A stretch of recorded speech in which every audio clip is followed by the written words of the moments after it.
बहुत पुरानी बात है। पुरु वंश में एक राजा हुआ, दुष्यंत। वो बड़ा प्रतापी और रूपवान था। बुद्धि, वीरता और पराक्रम में कोई उसके समान नहीं था। एक बार राजा दुष्यंत शिकार खेलने वन में गया। वहां उसे एक आश्रम दिखाई दिया। वो आश्रम महर्षि कण्व का था। आश्रम में राजा को एक लड़की दिखाई दी जो पेड़ पौधों को पानी दे रही थी। दोनों में बातचीत हुई। दोनों एक दूसरे से प्रेम करने लगे। वन में ही राजा दुष्यंत ने उस लड़की से विवाह कर लिया। वो कुछ दिन साथ रहे। लड़की का नाम शकुंतला था। शकुंतला को बाद में बुला लेने का वचन देकर दुष्यंत अपने महल लौट आया। राजकाज में फंसे रहने के कारण दुष्यंत शकुंतला को शीघ्र नहीं बुला पाया। इसी बीच शकुंतला की एक छोटी सी भूल से नाराज होकर दुर्वासा ऋषि ने उसे श्राप दिया कि उसका पति उसे भूल जाएगा। कुछ दिनों के बाद शकुंतला को आश्रम से विदा कर दुष्यंत के पास भेजा गया, पर श्राप के कारण दुष्यंत ने उसे नहीं पहचाना। उसे अपमानित करके दरबार से बाहर निकाल दिया। अपमानित शकुंतला मरीचि ऋषि के आश्रम पहुंची। वहीं आश्रम में शकुंतला का पुत्र हुआ। ऋषि ने उसका नाम रखा सर्वदमन, अर्थात सबका दमन करने वाला। राजा दुष्यंत को बाद में शकुंतला से विवाह की बात याद आई तो उसने शकुंतला को ढूंढने की बहुत कोशिश की, परंतु वो नहीं मिली। वो बहुत पछताया। उधर मरीचि ऋषि के आश्रम में पल रहे अपने पुत्र के बारे में भी राजा दुष्यंत कुछ नहीं जानता था। कुछ समय बीतने के बाद एक बार दुष्यंत युद्ध जीतकर लौट रहा था। मरीचि ऋषि के आश्रम की सुंदरता ने उसका मन मोह लिया। उसने सोचा कि कुछ समय इस आश्रम में विश्राम कर थकान मिटाई जाए। वो आश्रम के निकट रथ से उतरा और टहलने लगा। तभी उसने सुना कि कोई चिल्लाकर कह रहा है, ठहरो ठहरो, ये क्या कर रहे हो? तुम बहुत शैतान होते जा रहे हो। राजा दुष्यंत पास गया तो दृश्य देखकर चकित रह गया। एक शेरनी अपने बच्चे को दूध पिला रही थी। एक छोटा सा वीर बालक उसके पास पहुंचा।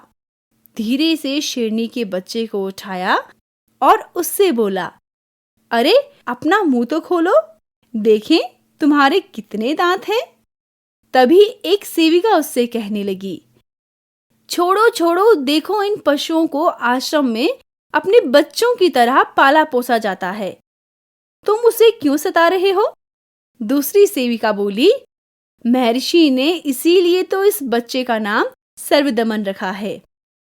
सर्वदमन, इस बच्चे को छोड़ दो तो मैं तुम्हें खिलौना दूंगी। सर्वदमन बोला, पहले दीजिए तो छोड़ दूंगा।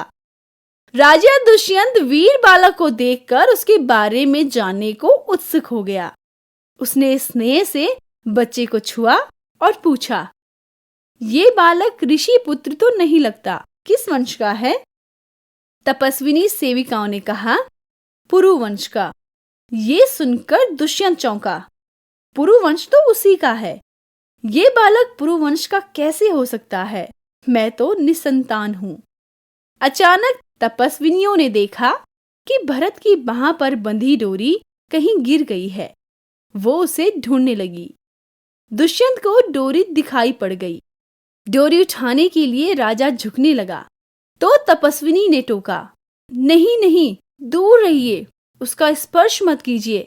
तब तक दुष्यंत डोरी उठा चुका था। दोनों तपस्विनियां हैरान होकर बोली, ये डोरी महर्षि ने इसकी बाह पर बांधी थी और कहा था कि ये कभी गिर पड़े तो इसके माता पिता ही उसे उठाएं।